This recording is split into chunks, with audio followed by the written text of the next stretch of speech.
Hi dear friends, welcome back to Curious Vet. I am Dr. Mohsina.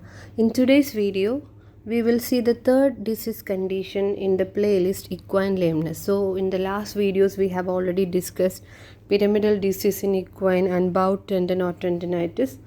So the topic for today's video is navicular disease in horses. It is also known as Palmar foot pain, podotroclosis or podotroclitis. So let's begin. Navicular disease is one of the most common causes of chronic forelimb lameness in the athletic horse, but is essentially unknown in ponies and donkeys.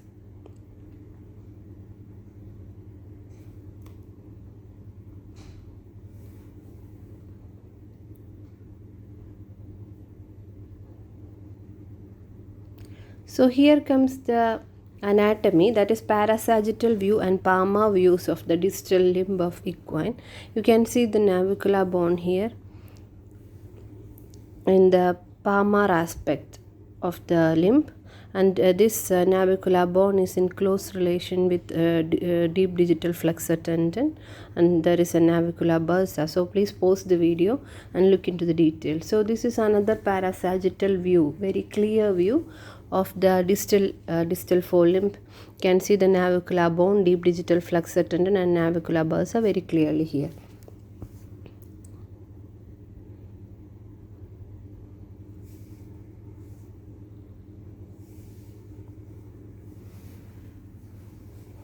Now let's see what is navicular disease. Navicular disease is a chronic degenerative condition of the navicular bone that involves focal loss of the medullary architecture with subsequent synovial invagination, medullary sclerosis combined with damage of the fibrocartilage on the flexor surface of the bone,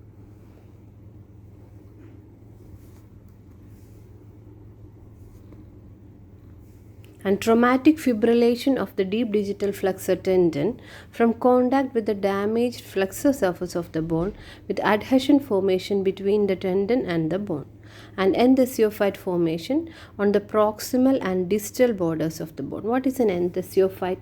An enthesiophyte is a bony spur forming at a ligament or tendon insertion into the bone, and it is growing in the direction of the natural pull of the ligament or tendon involved. Both osteophyte and enthesiophyte can be regarded as skeletal responses to stress. So this is another diagram showing internal hoof structure. You can see the navicular bone, navicular bursa and deep digital flexor tendon and the other structures in the distal limb here. This is a comparison between healthy and unhealthy navicular bone and digital cushion.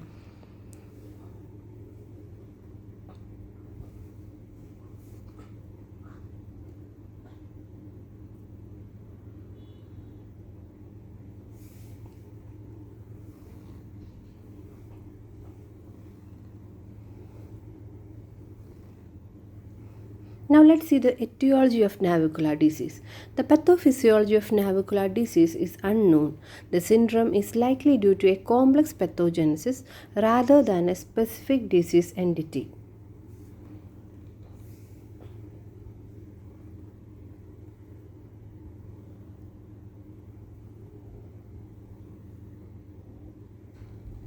Although the greatest consensus appears to support a biomechanical component causing increased bone medullary pressure and possibly a vascular component.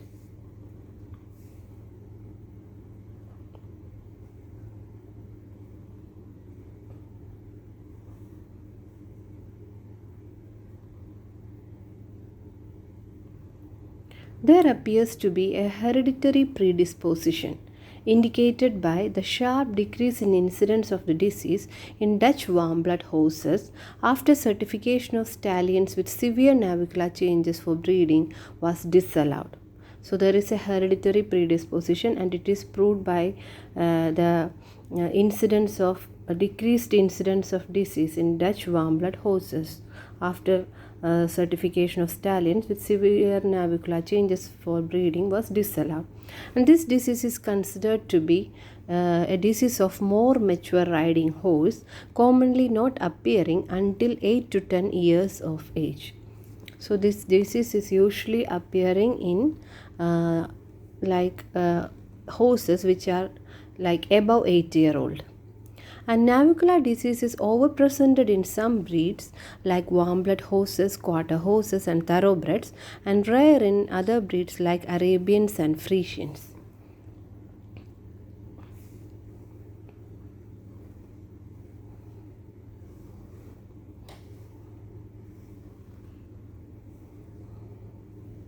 It is usually a progressively deteriorating condition after onset.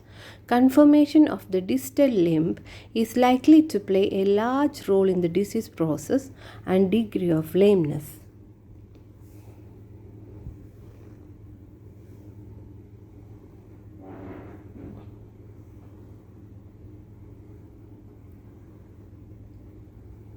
Excessive pressure on the navicular bone occurs with a broken back hoof pastern axis, usually accompanied by an underrun heel and excessively long toe.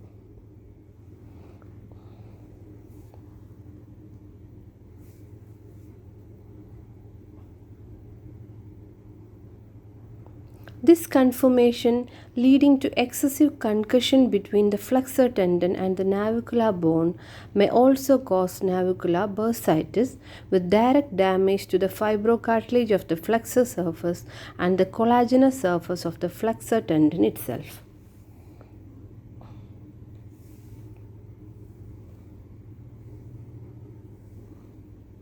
Now let's see the clinical findings. The disease is usually insidious in onset, and intermittent lameness is manifested early in the course of the disease. So, in the early course of the disease, there will be intermittent lameness, and this disease have an insidious onset also. Because the disease is bilateral, there may be no obvious head nod to the lameness when the horse is trotted in a straight line, with only a shortened stride is present. Because of the bilateral condition, there is no obvious head nod to the lameness, and there is only a shortened stride. Lameness is usually exacerbated by lunging the horse in a circle in both directions, with the inside foot usually exhibiting the greatest lameness.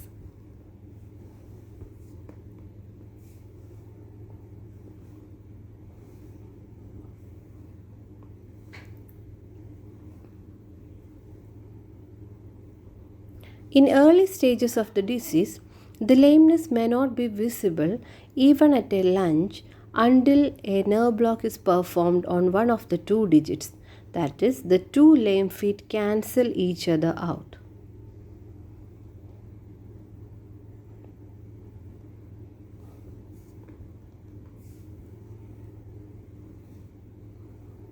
A flexion test of the distal forelimb may produce a transient exacerbation of lameness. Here you can see how to perform a flexion test. So the flexion test, when performed on the distal forelimb of the horse affected with navicular disease, will show a transient exacerbation of lameness. Now let's see the diagnosis. Clinical diagnosis is mainly based on the presentation of the horse, age, breed, commonly at risk, and importantly on the lameness examination, including a characteristic response to Palmar digital nerve anesthesia. So the response to Palmar digital nerve anesthesia is the important diagnostic technique. Then these horses are rarely positive to hoof testers. It is only 11% of the horses affected with navicular disease is found to be positive to hoof testers in one study.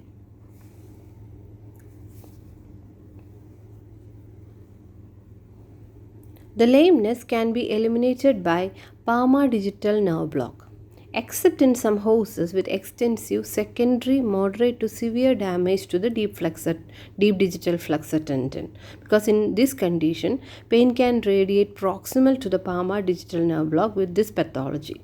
So, lameness usually can be eliminated by Palmar digital nerve block except in the horses with severe damage to deep digital flexor tendon. So, here comes the MRI image. The red circle highlights area of injury to deep digital flexor tendon. So, in this condition, the pain is not eliminated by Palmar, pain or lameness is not eliminated by Palmar digital nerve block. However, because this nerve block anesthetizes the entire sole and coffin joint in addition to the heel, response to the block itself is not diagnostic. So, the Palmar digital nerve block can anesthetize the entire sole and coffin joint. So, the only response to this block is not considered as a diagnostic technique. A transfer of lameness to the other forelimb, which also is eliminated by a Palmar digital nerve block, is necessary for a tentative diagnosis of navicular disease. So, even for the tentative diagnosis of navicular disease, by the Palmar digital nerve block of one limb, there should be a transfer of lameness to the other forelimb because this condition is usually bilateral. Then anesthesia of navicular bursa is much more specific, but it is not as commonly performed during a lameness examination. So, compared to the anesthesia of coffin joint, anesthesia of navicular bursa is much more specific, but it is not commonly performed. So, this picture shows the lateral view of the hoof demonstrating the correct angulation of spinal needle to enter the navicular bursa using the Palmar approach between the heel bulb. So, this is the area where we give the anesthesia of navicular bursa between the heel bulbs. So, why the anesthesia of navicular bursa is not commonly performed? The reason is because of the pain involved in performing the injection. That is, the needle passes through the deep digital flexor tendon. So, the procedure is very painful, and also due to the complexity of the injection because it should be usually done under radiographic guidance. So, because of these two things, that is the pain involved and the complexity of injection, this is not commonly performed, anesthesia of navicular bursa. Then radiographic changes are variable and do not always correlate with the severity of lameness. Thus, they may not be as important in the diagnosis as lameness examination, although they can be. So, lameness examination is considered to be a better diagnostic technique than radiographic changes because radiographic changes are variable and not specific. Radiographs may demonstrate a range of degenerative changes involving the navicular bone, that is marginal enthesiophyte as we already discussed, then enlarged synovial fossae, and they are so-called vascular channels of variable size and cysts due to loss of medullary trabecular bone. So, due to the medullary trabecular bone loss, there will be enlarged synovial fossae of variable size and cyst. Then general sclerosis of medullary cavity and flexor surface changes observed on skyline radiographic view, including the erosions and loss of a defined cortex.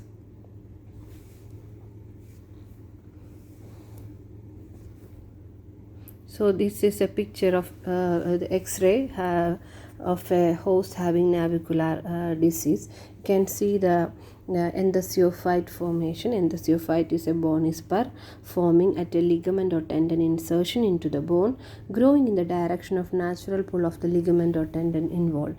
Both osteophyte and enthesiophyte can be considered as skeletal response to stresses. Also, this is an X-ray of navicular bone showing chronic change at the lower border. So, we already mentioned that there will be flexor surface changes, including erosions and loss of a defined cortex that you can see in this X-ray. Now, let's see the treatment of navicular disease. Because the condition is both chronic and degenerative, it can be managed in some horses but not cured. So, this is a chronic and degenerative condition.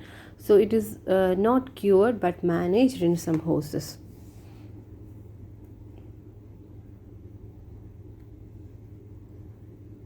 The most common effective treatments include NSAID administration and corrective shoeing.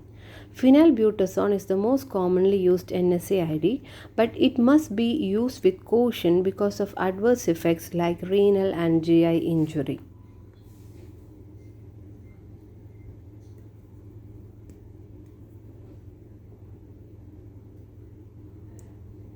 If used daily, it may be best to take the hose off the drug one day a week to allow the body to clear some of the accumulated drug.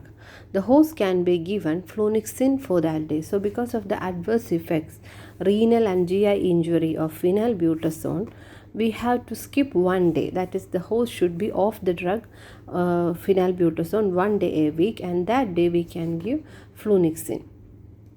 Another option in hoses at increased risk of NSAID complications is the COX-2 selective NSAID, firocoxib, which is fairly effective for orthopedic and articular pain.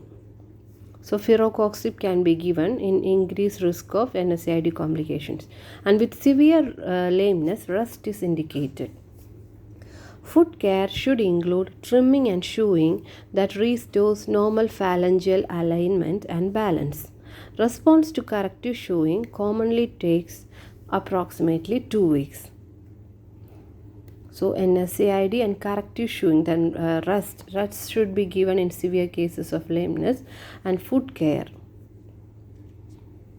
Then the principal object of shoeing is to decrease the pressure on the navicular bone. The shoeing technique that most effectively decreases pressure on the navicular area is raising the heel, usually performed with wedge pads or a wedged shoe. Rolling the toe of the shoe further relieves the pressure on the navicular bone. The egg bar shoe does not decrease navicular pressure in sound hoses on a hard surface, but this shoe, that is the egg bar shoe, has been reported to effectively decrease forces on the navicular bone in some hoses with navicular disease or collapsed heels. Additionally, egg bar shoes are likely to more effectively decrease forces on the navicular area on soft surfaces that hoses are normally worked on. So, this is the picture of an egg bar shoe. So, egg bar shoe is not found to decrease navicular pressure in sound hoses on a hard surface, but it is reported to effectively decrease forces on the navicular bone in hoses with navicular disease or collapsed heels. They are purported to work somewhat like a snowshoe by not allowing the heel to sink as deeply into a soft surface as a foot with a standard shoe would. Natural balance shoes are ineffective at decreasing the navicular pressure.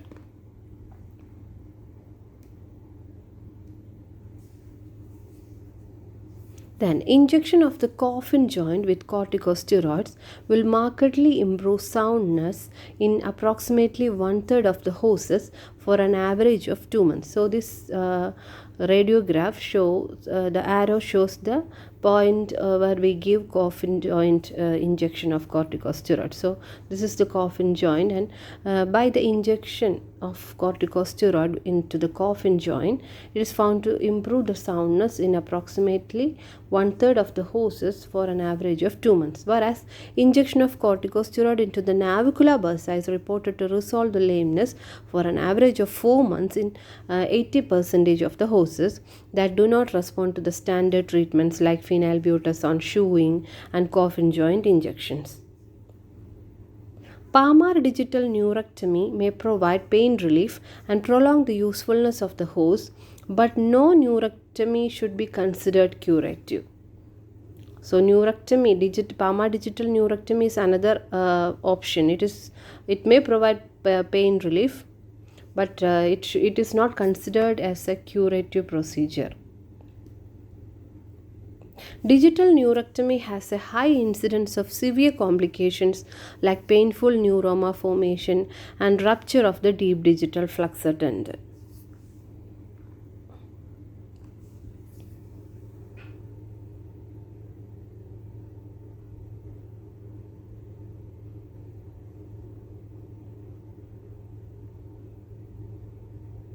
Catastrophic injury to the distal limb in horses brought back to a high level of athletics after neurectomy has resulted in death of the rider. Other surgical procedures for navicular disease are unproved.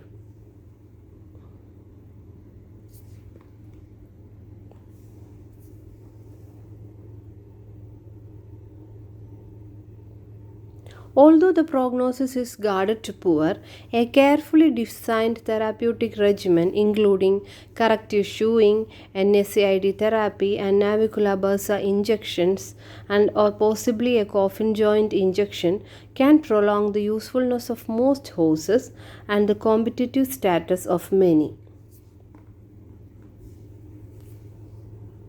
Over months or years, most affected horses reach a point of unresponsiveness to treatment.